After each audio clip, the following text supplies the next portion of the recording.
Hello, listeners, and welcome to another episode of Cognitive Dissidence. As usual, I'm your host. I'm Jacob Shapiro. I'm a partner and the director of Geopolitical Analysis at Cognitive.investments. I look forward to all of my podcasts and all of my podcast guests, but I have to confess I've been super looking forward to this one. Joining us today is Professor Helen Thompson. She's a professor of political economy at Cambridge University. She recently published a book called Disorder: Hard Times in the 21st Century, and it makes up a lot of the conversation that we have, and we're going to put a link to it in the show notes. I just finished reading it, and it was truly excellent.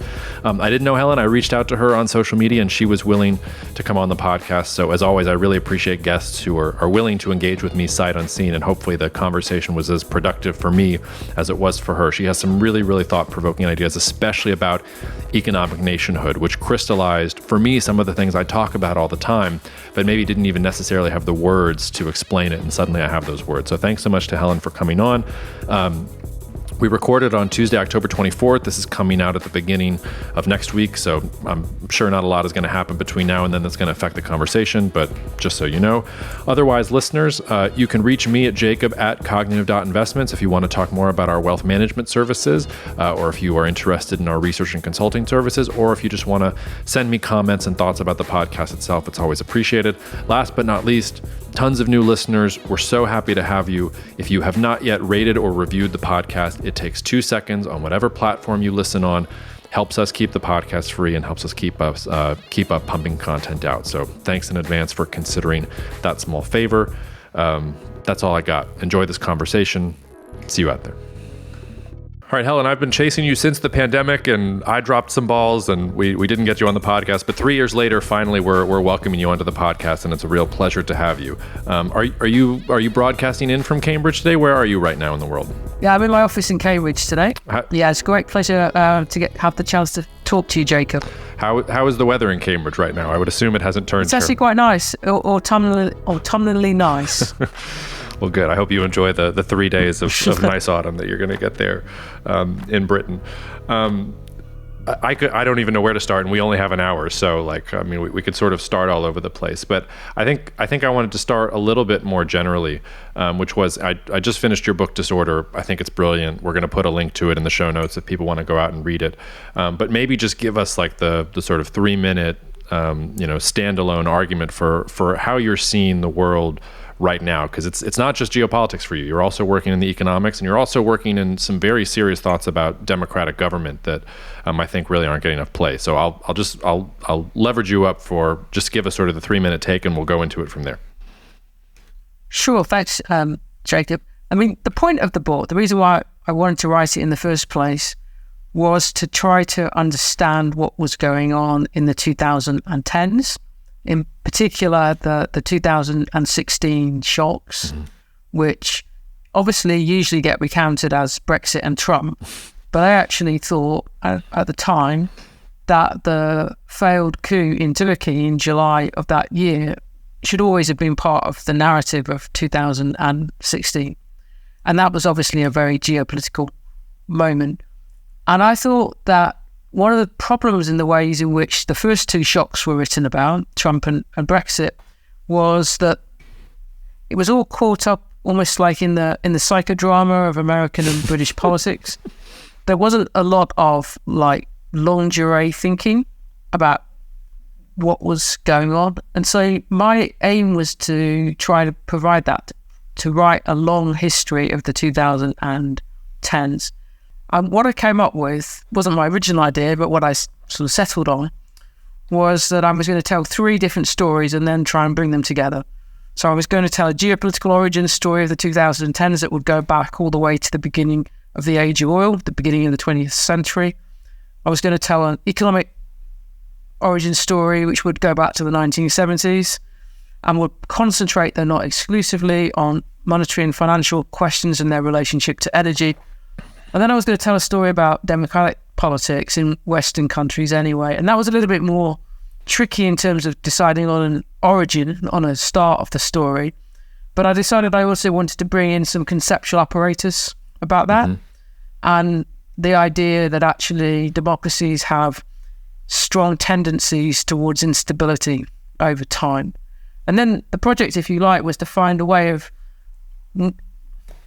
knitting those stories together, weaving those stories together, so that I would be able to explain how there were multiple fault lines that were coming out of them that were, if you like, putting pressure not just on the democratic politics of Britain and the United States and a number of other Western countries, but on the geopolitical order itself. And in a way, but with a caveat, the thing that was going to hold all this together was energy. And that was both about the history of fossil fuel energy, but it was also about the energy transition. Now, I didn't want to write a book in which I would say energy determined everything, because it's not that book. I probably wouldn't spend so much time thinking about democratic instability if that were the case.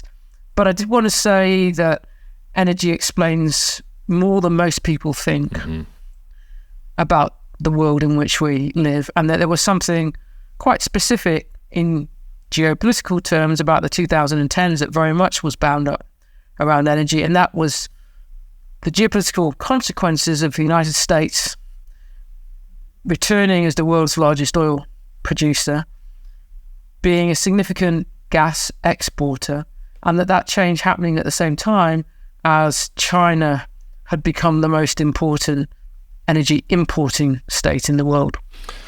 Just a logistical question. Like, I was struck when I was reading, over how long a period did you write this? Because the things that you're writing about are literally changing in real time. So I have this vision of you like sketching out a chapter and then having to start over because something happens in the world. So how did you like deal with that? Well, I started planning the book in 2018, in the summer of 2018. I started writing it in the summer of 2019. And I was supposed to finish it by the summer of 2020, or at least finish the first draft of it to send to my editor. Well, that ran into the pandemic. So I took another 3 months. So it was the end of the summer rather than the beginning of the summer. And that really went on trying to figure out how to make the pandemic part of the story. Now, in the end, I actually think, I don't like saying this, but the pandemic actually made the book a better book than it would have been. I think it allowed me to deal with the ending better than I would if that hadn't happened. It kind of provided a focus point, if you like, for the end rather than just a so open future. But then I ran into the fact that in the United Kingdom, the publication date was the 24th of February of 2022. So that was the day that obviously Russia invaded Ukraine. And so the paperback edition is coming out in the UK anyway on Thursday, so on the 26th. And that has a new chapter in it which goes through what happened last year, focused on energy, but again, not entirely about energy in the aftermath of Russia's invasion. Well, great. I mean, let's talk about that then, because I noticed that it was published right around that time. And the first question I was going to ask is, did Russia's invasion challenge any of your underlying theses? Did it support your underlying theses? Did it accelerate some of the developments that you talked about? How are you integrating Russia's invasion into your framework?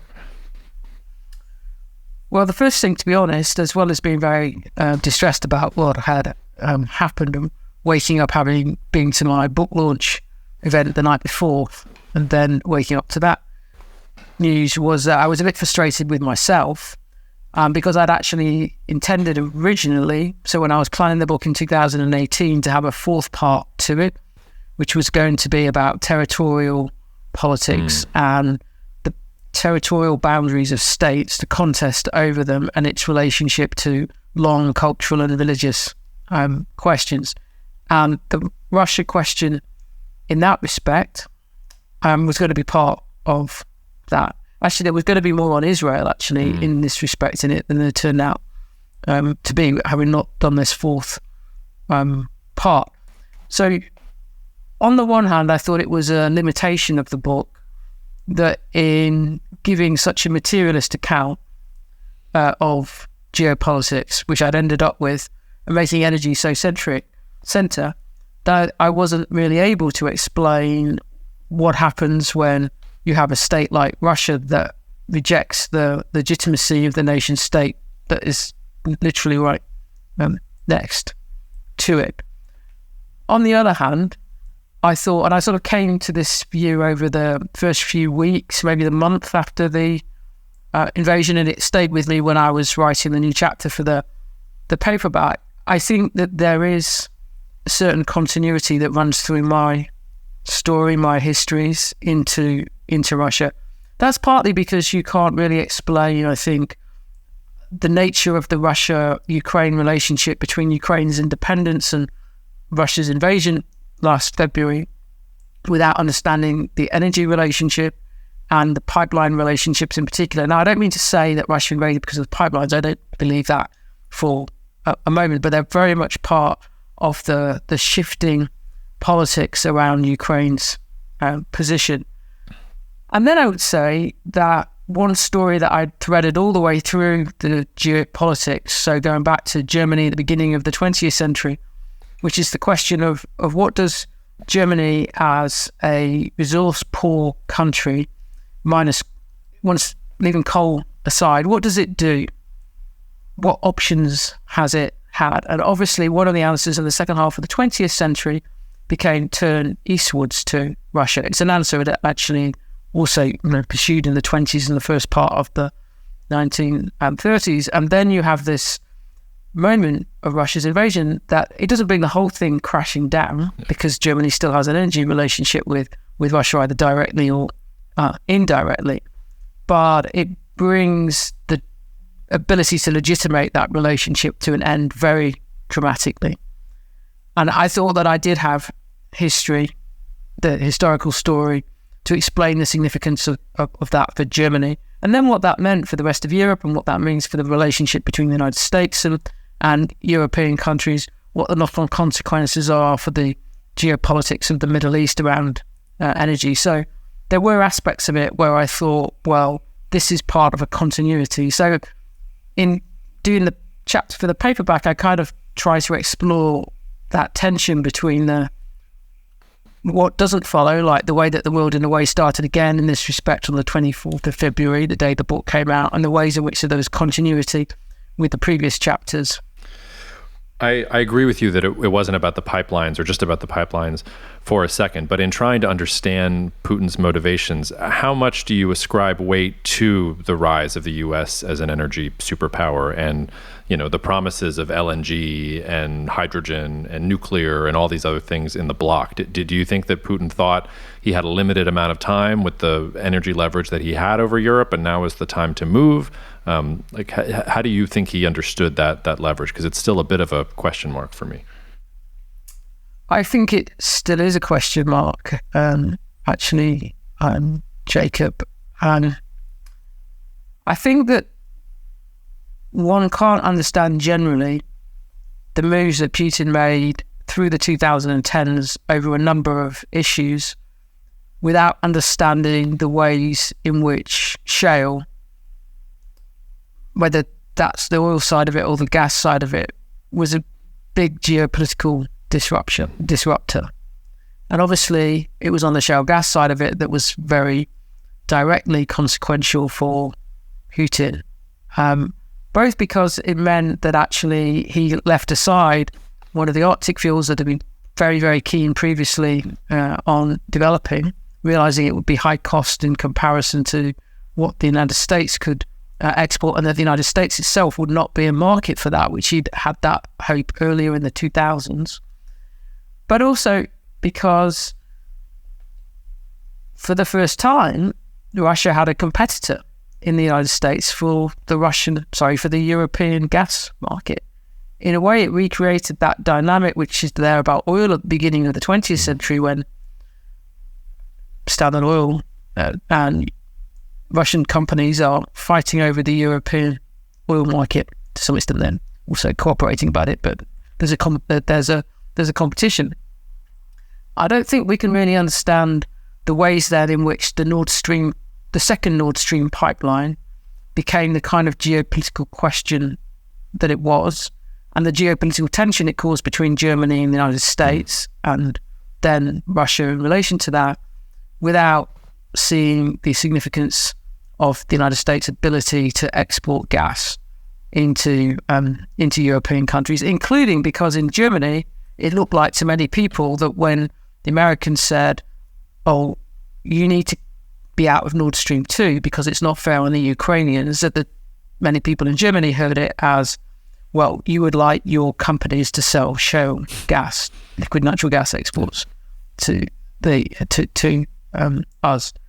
So I think the puzzle in it all, and I still don't really know what the answer to this is the moves the Biden administration itself made on the Nord Stream issue, on Nord Stream 2, because it actually obviously removed the sanctions on Nord Stream 2, not 7 months, about 6-7 months before Russia's invasion. So Germany at that point, the German government at that point might have thought that they really managed to pull this thing off and not be subject to essentially an American veto over using the second Nord Stream pipeline. But actually then Scholz had to effectively suspend it a few days before the invasion actually took place. And then they ended up obviously also being exploded, not just the first one, the second one, the first one too. So I think if we were trying to work through the way in which the Biden administration thought about the Ukraine issue in the months prior to the invasion, we would have to think about what it thought it was doing about Nord Stream 2 sanctions. And I would imagine that was mostly, it seemed like Biden was very, very preoccupied with repairing the transatlantic relationship and undoing the damage that the Trump administration had done, because there were interest-based problems between the United States and Germany going back a long time. But a lot of it was just Trump and Merkel. It was oil and water. It just didn't work. And you could feel from the very beginning, Biden was trying to come in and do something different. But in some ways, that's the theme of his presidency. He tried to do Iran differently. That's blown up in his face. He tried to do Germany, Ukraine differently. It's blown up in his face. I guess the only one that has not blown up in his face yet, knock on wood, is Korea. Like, he has managed to repair relations with South Korea and Japan. But I guess maybe that's part of it, but just a guess. Well, I think that, at the time, there was a lot of talk about him hoping that if he was, to put it, crudely, play nice with the Germans about Nord Stream, that they would play nice with him about China. Right. But that seemed to me to be like, I find it hard to believe that people in the Biden administration really thought like that, because the German commercial interests in China are so deeply entrenched that the idea that they were just going to retreat because the sanctions had come off Nord Stream, that always seemed to me to be implausible. Yeah, absolutely. I'm also struck by, and I loved how much you delved into the Suez crisis in 1956, and I'm going to connect it to the Germany conversation here in a little bit of a roundabout way, because one of the things that was really salient was you sort of talk about how at the end of the day, the Suez crisis was an example of how United States policy didn't really make sense. The United States was going to have Britain, for the most part, be in charge of making sure that Gulf oil was still flowing, and yet at the same time, Britain didn't have the power or resources to continue doing that, and the United States didn't want to be involved in the Middle East itself at that point. So you have this, okay, Britain and France are doing what they think they're supposed to do to secure resources, and the U.S. comes in and slaps them on the wrist, and the U.S. is still an energy superpower at this point. We haven't gotten to Texas failing and the United States becoming a net importer. I wanted to map that on to Germany kind of right now, because even though Germany, like, they made a big bet on Russia, I don't know why they keep making bets on Russia. It feels like every time they look east, something goes bad, but they want to keep going to the table and playing with the Russia card. It keeps blowing up in their face. And yet here, we're here today, October 24th. Germany is still saying we're going to do more coal and we're not going to turn the nuclear reactors back on and we're going to do LNG. It feels like there's a fundamental lack of foresight in how both of those governments were dealing with those things. And maybe that goes back to your point about instability in democratic politics. But I just wonder how you account for something that seems so obvious to you and I here sketching it out, that somehow is painfully unobvious to the leaders of these states for whom these decisions matter a great deal. Yeah, I think part of the answer is that for the European governments in particular, and perhaps particularly actually for Germany, that generally there are just bad choices. That Germany didn't just have no oil domestically in the first part of the 20th century, which was true, obviously, of Britain and France. Two, they were able to use their empires, ultimately, particularly in the Middle East, to address that issue. For Germany, when Hitler tried conquest of the Soviet Union in order in part to at least address that issue. Obviously, it's a total catastrophe in terms of what the annihilation that comes with it. And really, by the end of the Second World War, it leads to Germany losing its energy sovereignty pretty much entirely. If you then move on to the 1960s, by the end of the 60s, at least, that Britain's realising that it might have some quite decent oil prospects. It's going to be expensive oil. It's offshore oil in the North Sea. Germany doesn't get really any share, or scarcely any share of North Sea oil. And so it's in a position where it's not got domestic supply either of these crucial points. It's shut out of Middle Eastern empire in the first half of the 20th century. It goes catastrophically wrong with the way in which the Nazis deal with the issue, and Germany doesn't have any international oil company to compare to what starts off as Anglo-Persian becomes British Petroleum. They don't have Total like the French do. As you've already said, Jacob, when it comes to importing oil from the Middle East in the post-war period, it's you've got to rely on the British and the French to take care of that, and particularly the British, and then the Americans veto it. So I don't think it's a coincidence at all, and I obviously say this in the book, that actually the Suez crisis is a fairly important part of the story of West European countries, including West Germany, as it then was, looking eastward back to the Soviet Union. Now, they're treading back where that they've already been. The Soviets were exporting oil to Germany from the late 20s and into the 30s. But the choice at that point is, it can come from the Soviet Union with all the difficulties that brings, or it can come from the Middle East, because the American position in 1950s and indeed all the way through, I'd say till 2015-ish. I think it's 2015 when Obama allows American oil exports again, is essentially America wants oil not only just produced in America for America, but oil produced in the Western Hemisphere for the Western Hemisphere. So if you think of there being three main blocks of oil and gas as hydrocarbons, as the Americas, Middle East and Russia, or Russia, Central Asia, then really for European countries, particularly beyond the age of empire, just pick your poison out of what's on offer. So, and I think that then there's parallels really with the Suez to Ukraine, because where gas is concerned, European countries do when they can't buy pipelined gas, or at least most of them can't buy pipeline gas after Putin shut it off down Nord Stream 1 from June of last year. They say, okay, we need some long-term contracts with Qatar. So actually 3 European countries just in the space of the last 6 weeks, that might not be quite right, but really the last few months, France, Italy and the Netherlands are signing contracts with Qatar of more than 20 years each. So that pattern where you just say, okay, we've got a problem in the Middle East, we'll go to the Soviet Union. We've got a problem in Russia, we're going back to the Middle East. It's reoccurring. Now, I actually think some of that is very understandable because there are just really bad choices. Mm-hmm. I think the nuclear question is a different proposition.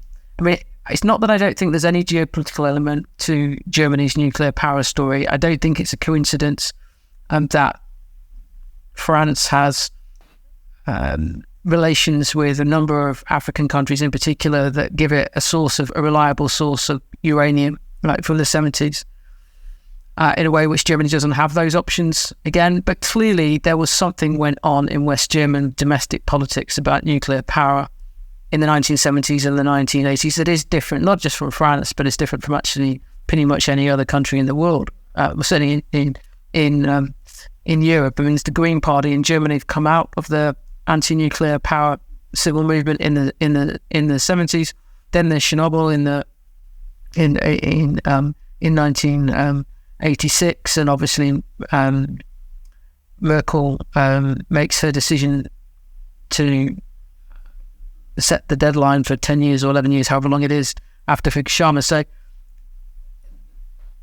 I think that's the point where we can say is it doesn't really have to be like that for Germany just by looking at the geopolitical predicaments around energy that it faces. Do you think it'll change? Like what is next? What is next for them, and what do you think is next for the European Union? I've been thinking that the combination of the COVID crisis and the Russian invasion would finally force the European Union, the Frankenstein half monetary, half political union, to either become the real thing or fall apart. And it's impressing me with its ability to stay in the Frankenstein stage, where it's not going for the full thing and it's not falling apart at all. It's just kind of sitting there. So how do you think it's going to go next, and how does the energy question fit into that? Well, I think a lot of the default operation of the mode of operating of the European Union is muddled through. And I think that's particularly true where the Eurozone is concerned. I mean, I think in some sense the Eurozone can't be fixed. It can't be ended either. So muddle through is what's available. I think that the energy question is proving really hard for the European Union. And that is both a function of, in a way, the geography of the European Union. So leaving any other question aside about Orban's position in relation to Russia, it's obviously a very different proposition for the landlocked countries in Central Europe, notably, but not only Hungary and Austria, to simply switch off the existing land pipeline relationship with Russia, both where oil was concerned and where gas was concerned. And that is why they effectively were allowed to be exempt from aspects of the sanctions that were on oil in particular, that were put in place. So there's a kind of problem of unity, or the difficulty of unity, that comes from the fact that the European Union has countries that have very different geographical relations with the geopolitics of energy. If you're like in the Mediterranean and you're Spain, that gives you one relationship to North Africa. If you're the Baltics, you've got a very different relationship to that. On the other hand, and this is where the nuclear question, I think, comes back into play, it is really clear that the divisions between France and Germany over nuclear power have been really, really divisive. There does seem to have been some German concessions in the last week or so, but from what I've been hearing in the last few months when I talked to people involved in some of the decision-making within the European Union on this, it's been paralysing the division between France and Germany over nuclear power. And if you think of the story of the European Union in all its forms and its predecessor forms, European Coal and Steel Community, European Atomic Energy Community, European Economic Community, of those, two of them are very directly about energy, coal and steel, and the atomic energy.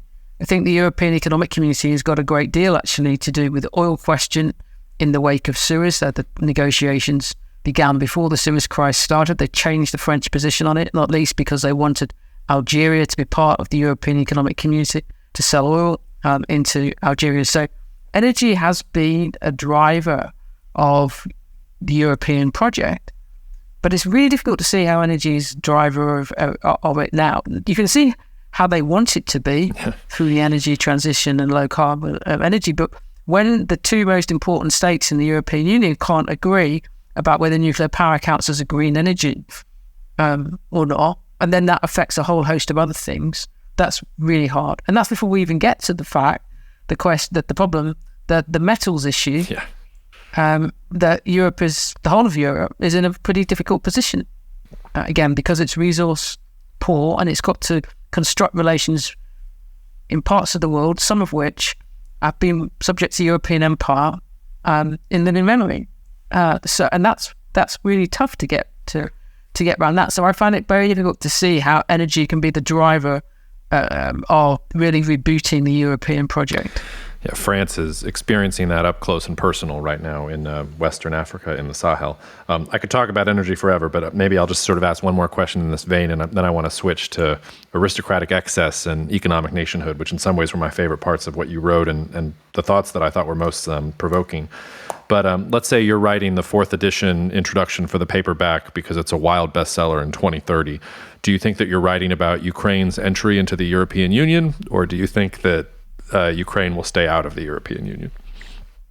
I mean, I try to grapple with some aspects of this issue in the new chapter for the paperback. I think that we cannot really overestimate what a huge change this war entails for the European Union's relationship with Ukraine. I mean, I think I would go as far as to say that most Europeans didn't take the idea of Ukrainian nationhood really seriously at all. In Poland, yes, but generally, maybe a few other places, but generally, at the core of the European Union, and indeed, I'd say quite a bit of German policy over a number of areas, not just the pipelines question, could be explained by the privileging of Germany's relationship with Russia over any demands of Ukraine to say we need some protection for our independence because we can't take it for granted, given the nature of Russian power. I think it's now incredibly difficult to think that the European Union can retreat from the fact that it's giving candidate status to Ukraine. At the same time, I think it's mind-bogglingly difficult actually to bring Ukraine into the European Union. And that isn't just actually like an economic question. It means that the European Union has to have a permanent way of dealing with the Russia-Ukraine conflict with Ukraine inside the European Union. And then I think it raises, even historically, a lot of questions about the ways in which the European Union has projected its own understanding of history, its own, if you like, historical myths, not quite the word mythos, let's call it that, about its origins as a peace project and as an absolute repudiation of the Holocaust as an endpoint in like European history. Ukraine raises all kinds of like difficult questions about being able to hold on, I think, to that mythos, because its position, it's going to end up, if it does end up in the European Union, it's going to be because it fought a war of independence against Russia. And it's got a very different history about the Second World War than Germany has, and these things are not going to go away. And European Union, and I'm British for that matter in this respect, has got to work all this out at the same time as it's dealing with these profoundly difficult economic issues, the energy transition, and the whole disorder, in some sense, that has arisen in the world from the US-China conflict. So I still think in some sense we haven't all completely understood how much what this war has changed. I mean, and we haven't even mentioned Turkey here, which I also thought you did a great job talking about how, yes, Europe is the peace project, but then it becomes a civilizational project and Turkey is on the outside looking in there. And I don't know, I mean, it would make a lot more sense if you had Turkish power integrated into the European Union, but I guess that ship has already sailed. Yeah, I mean, I spent quite a lot of time on the Turkey part. I was a little bit frustrated in a way. I mean, that I usually, nobody asks me about Turkey. I spent quite a lot of time trying to think about Turkey. But what I would say is that I do think that there's sort of parallel stories. The Turkey story and the Ukraine story are parallel stories with each other from the end of the Cold War, and the questions that they pose for the European Union and the questions that they pose for the European Union and its relationship with NATO. And I do spend some time in the new chapter talking about the ways in which really Macron's attempts to kind of like say that the Turks are just a big problem and we need to be more confrontational with them, not least in the East Mediterranean about some gas matters. That's a lot harder when the Ukraine war meant that Turkey played a really significant NATO role, particularly I would say in the first part of the of the war. And if we're now in a situation where, well, who knows what's going to happen in the Middle East, but Turkey's very much obviously like a player there. As you know, I spent quite a bit of time on the Turkey-Syria, Libya issues for this reason. And if we move into broader conflicts in the Middle East, I think they're very much going to come into play. Well, and already are. We can spend as much time as Turkey as you want. It's one of our favorite topics on the podcast. And from an investment perspective, at CI, we love Turkey. We think Turkey is going to be one of the main benefactors of this disordered multipolar world that you talk about. But I remember vividly that, before Russia invades Ukraine, probably one of, if not the biggest geopolitical issues on my desk was that incident where French and Turkish frigates lock onto each other in the Mediterranean over Libya. And here we are this week.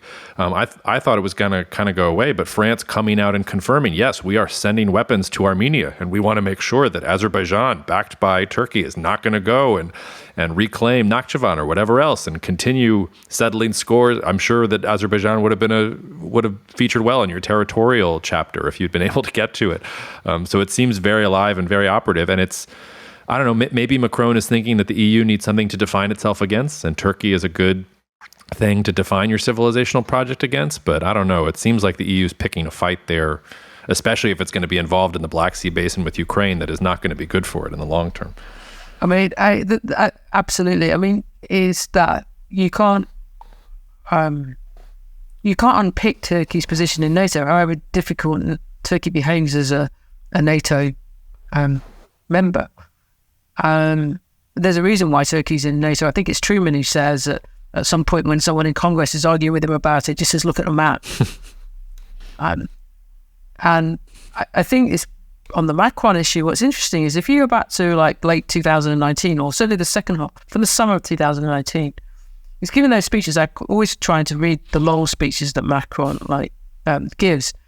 And he was very much at that moment in his, we need to reset with Russia for civilizational reasons because Russia is part of European civilization. This was a big push narrative-wise, rhetoric-wise, that Macron was pushing at that point. And it went hand in hand, as you say, Jacob, with we're going to be confrontational with Turkey. Now, obviously, Erdogan was really up in the ante on the civilizational stuff there too. Like sending some of those warships into the East Mediterranean with basically with Ottoman admirals' names on the warships.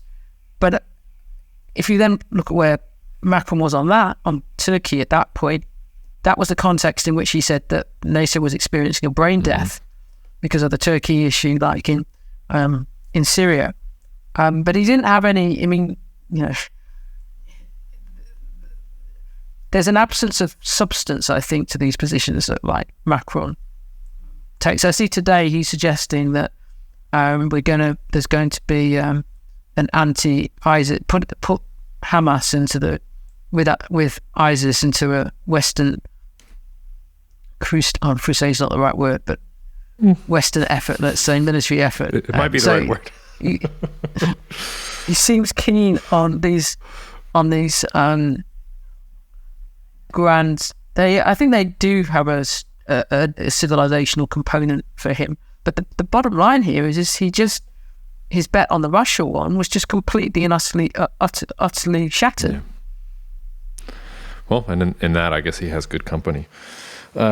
Maybe we turn away from the explicitly geopolitical for a minute, because I do want to sort of set up the other really thought-provoking part of what you've said, which I think doesn't get enough. It doesn't get talked enough. It doesn't get talked about enough, and I also don't think it gets linked enough to geopolitics the way that you did. So let's just start with an easy layup question, which is, what is the concept of economic nationhood? I think when you define it, it'll actually be somewhat enlightening for listeners. Well, I started with the idea that nationhood is itself, and by that I mean sort of an imagined political community is very much bound up with the history of representative democracy, and that it's quite difficult to understand both the emergence of representative democracy as a form of government and the language that went with that, without seeing the centrality of the nation to that. And that in one sense, if you like, and this is a little bit like crude, but the sort of cosmopolitanism and imperial monarchy perhaps went together, and then democracy and nationhood sort of historically were bedfellows. And if we look at the ways in which the political leaders used the power of the state to define what the nation was, who was in the nation, they did a range of different things. One of which in Europe in particular was obviously imperial, is you rally the nation at home with the imperial project abroad. War is obviously pretty central to that, not least because if you have a strong idea of the nation, it becomes possible, the French Jacobin showed this, to like mobilize citizen armies. You can see that obviously in the First World War too. But certainly after imperialism and war of that kind has been utterly discredited by the experience of like the Second World War in Europe, you get a desire, I think, to use the economy and the idea of a national economy and the idea of citizens participating collectively in a national economy and having economic rights in relation to that to be a substitute way of doing nationhood. Now, I think if we turn now to the United States, you can see pre-Second World War evidence of that very strongly. And it's, in some ways, I think it's the archetypal example, which is Roosevelt's New Deal. If you look at the language that Roosevelt himself used, it's very much like bound up with the nation, very much bound up with nationhood. And it's got a clear opposite, which is, a lot of the time anyway, which is international finance. You can see that in his inaugural address in 1933. If we move to John Maynard Keynes and Britain's negotiator at Bretton Woods, and you look at the arguments that he used for justifying capital controls, again, they're very much bound up with that idea, what I'm calling now economic nationhood, that if you want that to be like a national economy that will have some relative autonomy in relation to the forces at work in the international economy, then you can't simply allow the free flow of capital in and out of your country. So in that sense, the fact that in the Bretton Woods system that states had the legal right to use capital controls was itself, I think, an act of economic nationhood. And then what we've seen since the 70s is that in different ways that has either been dismantled, the capital controls aspect of it, or it's been eroded by international economic change in what usually gets called globalization.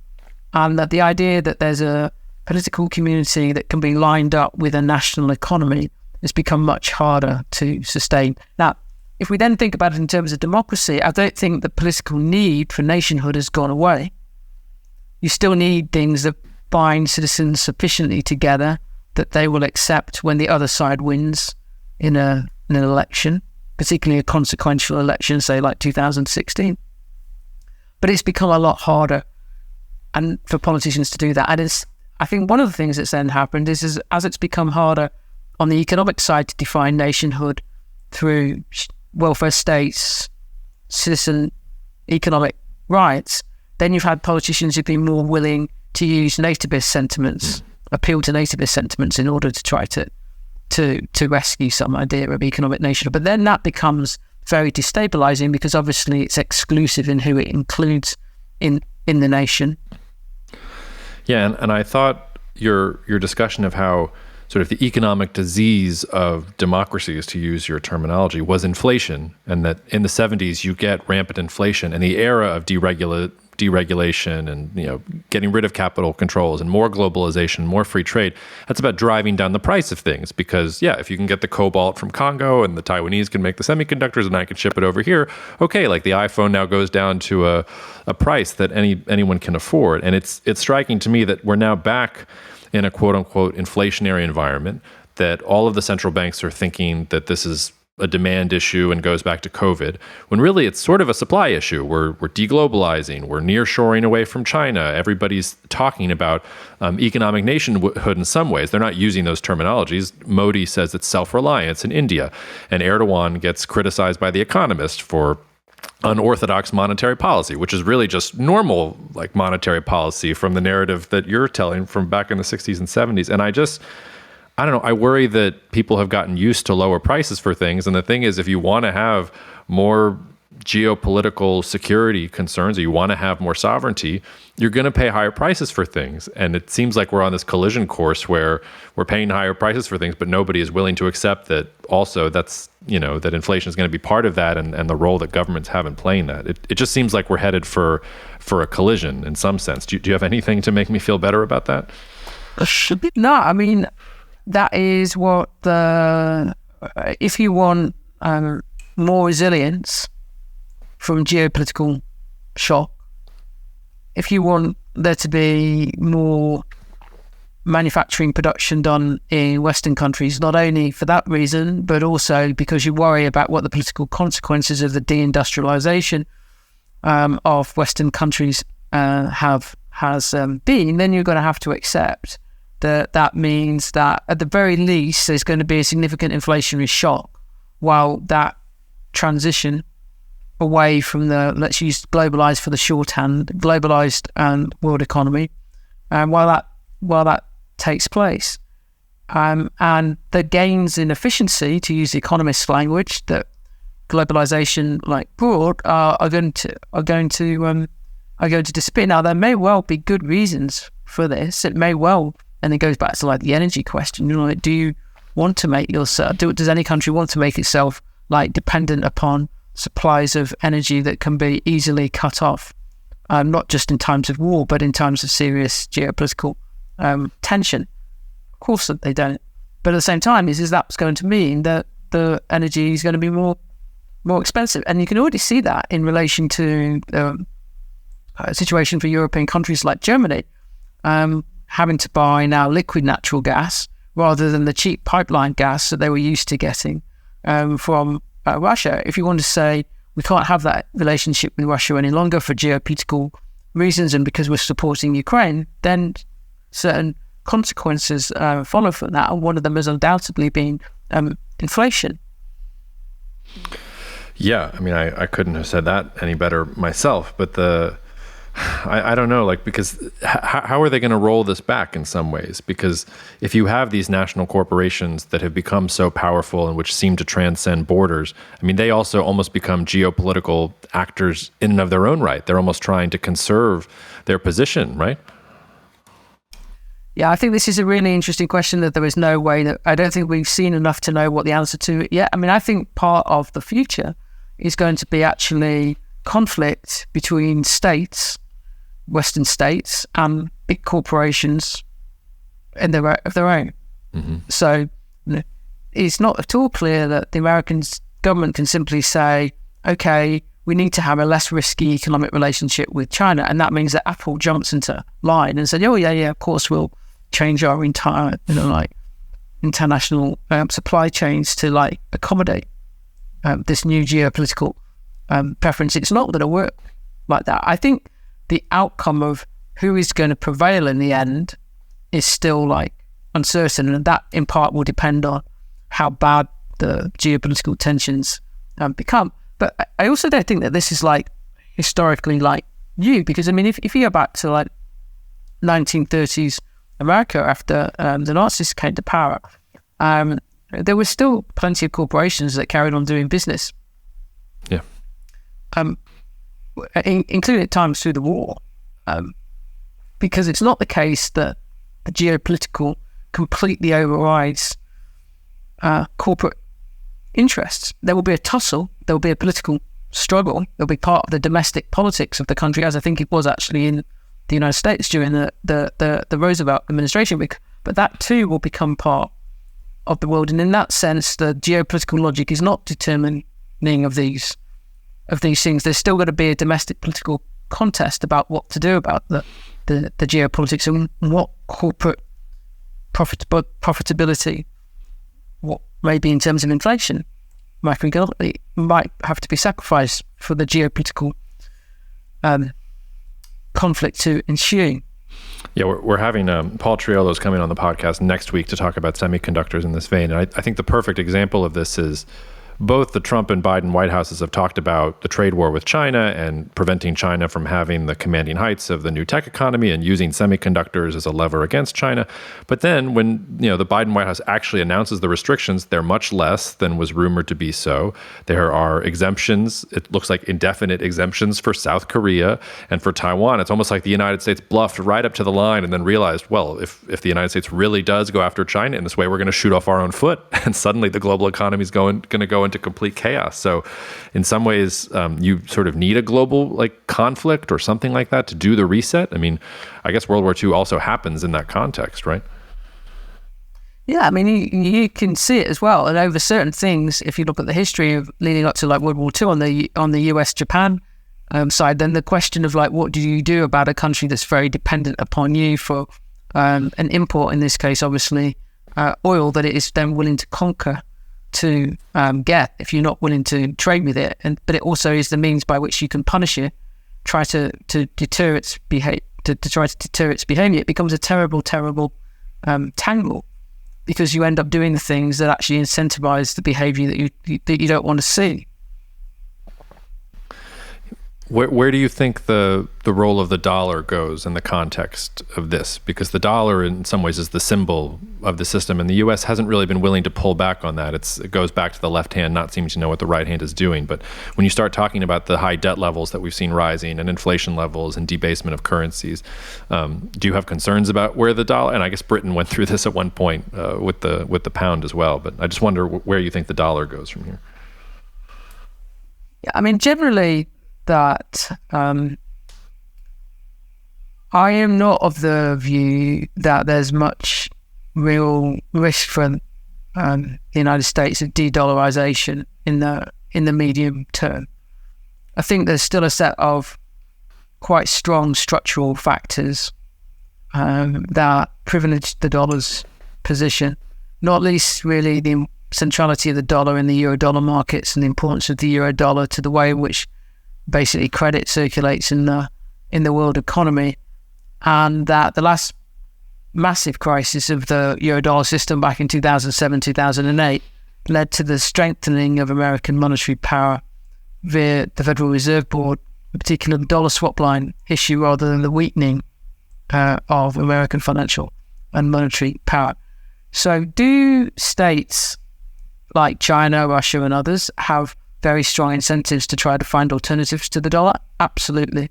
Have recent events amplified those incentives? Absolutely. If you look at what happened to Russia's dollar reserves that were held outside Russia in terms of the central bank sanctions that the United States and others put on. Would it be better for China if it didn't have to have as many dollars for buying gas and oil? Absolutely. But that doesn't mean that they can bring about a world in which that is the case. And that's partly because you still got to look, and it's particularly for China, what the incentives are for the commodity, in particular the energy exporters. So Saudi Arabia, on the one hand, clearly has wanted a somewhat close relationship with China anyway. You can see that over some of the technology issues. Saudi Arabia's been throwing a lot of money around over various investments over the last few years or so. Has it really been going to China? Not so sure. And why would it when China's got capital controls? I mean, they'd rather buy Newcastle Football Club, it seems to me, than get investments locked up in China.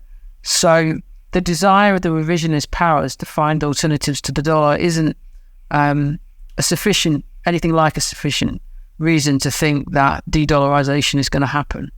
I mean, obviously over a long enough time period, yes, but I mean, in terms of the ones that we can think about, I'm not so convinced. Yeah, and in some ways, China's more exposed to dependence on the system as it is currently than almost any other country. China is the benefactor of the age of globalization more so than anybody else. So if you're reversing it, it's why it's so strange to think of Xi Jinping as sort of the white knight of globalization. He's sort of the last one holding the line while everybody else is talking about economic nationalism again, which leads to one of the last questions I wanted to ask you. I mean, you talk about democratic instability. Do you think authoritarian regimes or democratic regimes are better suited to deal with these challenges? I'm not really... I certainly don't buy the argument that authoritarian states have advantages because they have, in a way, an efficiency of decision making. I mean, particularly because I think that if you look at China in this respect, which can get presented sometimes as a kind of engineering technocracy, it's also very clearly a form of government that at the moment is being legitimated by the cult of personality as much by any idea of technocracy. And that they, cult of personality legitimated regimes have got all kinds of tendencies towards instability. I'm not saying that because I think China's going to collapse. I'm just saying I think that we now kind of think of it as, there's a bit of a tendency among some people anyway to sort of think of this thing called techno-authoritarianism or something like that. We think that that's China and ignore the cult of personality aspect to it, and the ideological rigidity in some sense as well. Neither do I really buy the argument that like democracies are just sort of inherently better than every other form of government that's ever been. I think that we have to think about these things always like in context. Partly in historical context and also in geopolitical context. So what are the things that democracies tend to struggle with, and how are they playing out in present conditions? And this is where I think that the United States is actually the clearest example of this, where we can see two long-standing, if you like, fault lines within the stories of representative democracies that really are at work in the US case. One of them is the problem of aristocratic excess.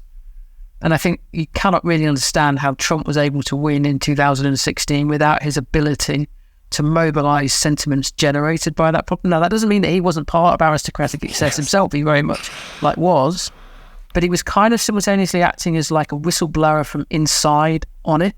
And that was very effective. I think it was particularly effective actually perhaps in winning him the Republican nomination.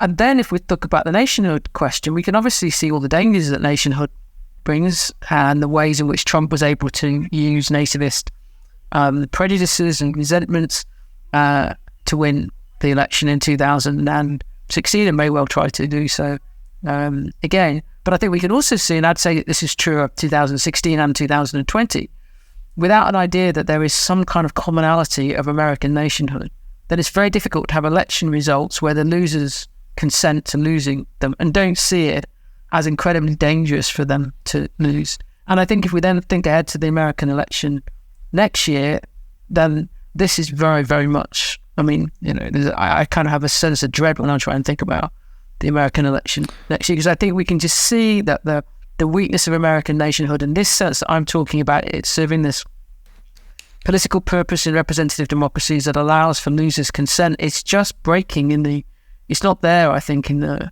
US, and I think that is dangerous. And so, in that sense, then I think that democracies can have really quite profound problems in this. It's not inherent to the United States that its democracy is bad at dealing with this particular moment, but it is now where it is, and I think this is a real vulnerability for it. Yeah, when I give presentations to audiences, I usually joke, I do geopolitics. I don't have to think about the U.S. and the dumpster fire of its domestic politics. I get to think about the rest of the world. But I've had to change that in the last 3 months. And to your point, I put up the recent CNN poll about Democrats that believe the last election was legitimate and Republicans that believe the last election was legitimate. And I just say, these numbers don't work. If the other party doesn't think that you won the election, like the whole experiment could come crashing down. I've already taken too much of your time, but I would be remiss if I didn't close out with just one last question, which is, you are sitting there in Cambridge. In some ways, the United Kingdom is an exemplar of all the trends that we've talked about, right down to economic nationhood, territorial disputes between Northern Ireland and Scotland and Wales, England, sort of the whole 9 yards, even though you don't use yards there. Could you just give me maybe a British perspective on this, or how you think about the future of Britain in the context of all the things that you've talked about? You're obviously on the outside of Europe now looking in, but are you part of the Anglosphere? I don't know. I'll let you take that whatever direction you want. Well, I think a lot of the fault lines that we have been talking about have run through Britain, perhaps a little bit less so the disruptions around energy, where fossil fuel energy is concerned, because Britain didn't have the kind of close relationship energy-wise with Russia that certainly that Germany had. It's got long-standing relations with Qatar in terms of importing liquid natural gas. Now importing quite a lot of liquid natural gas from the United States. But I think a lot of the questions about the energy transition are very difficult for the United Kingdom, including because of its exit from the European Union. So what does the United Kingdom do about the Inflation Reduction Act and the implications of that, now being outside the European Union as a medium-sized economy? I'm not sure British politicians have got to grips with this at all. I think the aristocratic excess problems are really there in British politics. I think they were evident in different ways, in a number of different ways in the Brexit referendum. I think in terms of the future of the United Kingdom as a territorial union, I think the Scottish question has really been laid to rest for a while. I think that Brexit was actually ultimately good for the Anglo-Scottish Union, paradoxically. If you want, I kind of like the idea of, from taking this from Macbeth. I mean, it's a bit cheeky, but there's a bit in Macbeth where basically they're joking around about increasing the desire and taking away the performance when drunk. And I think there's something in that, in what the effect is on Brexit for Scotland, in the sense is it makes it a lot more desirable to leave the United Kingdom because they were taken out of the majority was taken out against their will, but at the same time it makes it a lot more difficult to get back into the European Union, and you've got to have a border with England.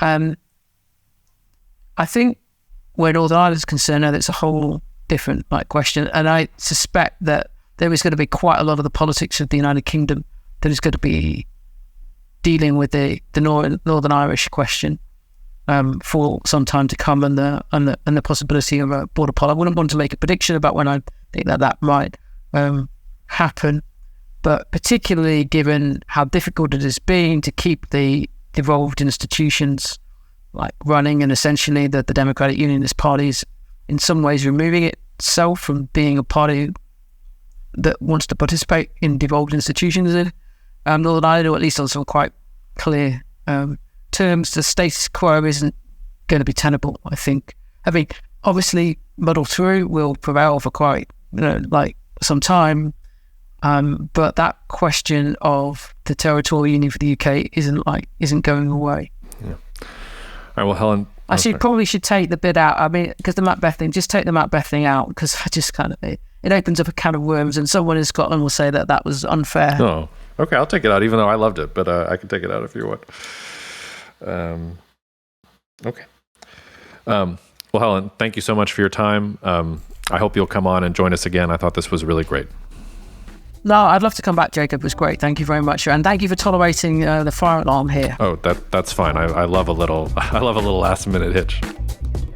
Thank you so much for listening to the Cognitive Dissidents podcast, brought to you by Cognitive Investments. If you are interested in learning more about cognitive investments, you can check us out online at cognitive.investments. That's cognitive.investments. You can also write to me directly if you want at jacob@cognitive.investments. Cheers, and we'll see you out there. The views expressed in this commentary are subject to change based on market and other conditions. This podcast may contain certain statements that may be deemed forward-looking statements. Please note that any such statements are not guarantees of any future performance, and actual results or developments may differ materially from those projected. Any projections, market outlooks, or estimates are based upon certain assumptions and should not be construed as indicative of actual events that will occur. Cognitive Investments LLC is a registered investment advisor. Advisory services are only offered to clients or prospective clients where Cognitive and its representatives are properly licensed or exempt from licensure. For additional information, please visit our website at www.cognitive.investments. The information provided is for educational and informational purposes only and does not constitute investment advice, and it should not be relied on as such. It should not be considered a solicitation to buy or an offer to sell a security. It does not take into account any investor's particular investment objectives, strategies, tax status, or investment horizon. You should consult your attorney or tax advisor.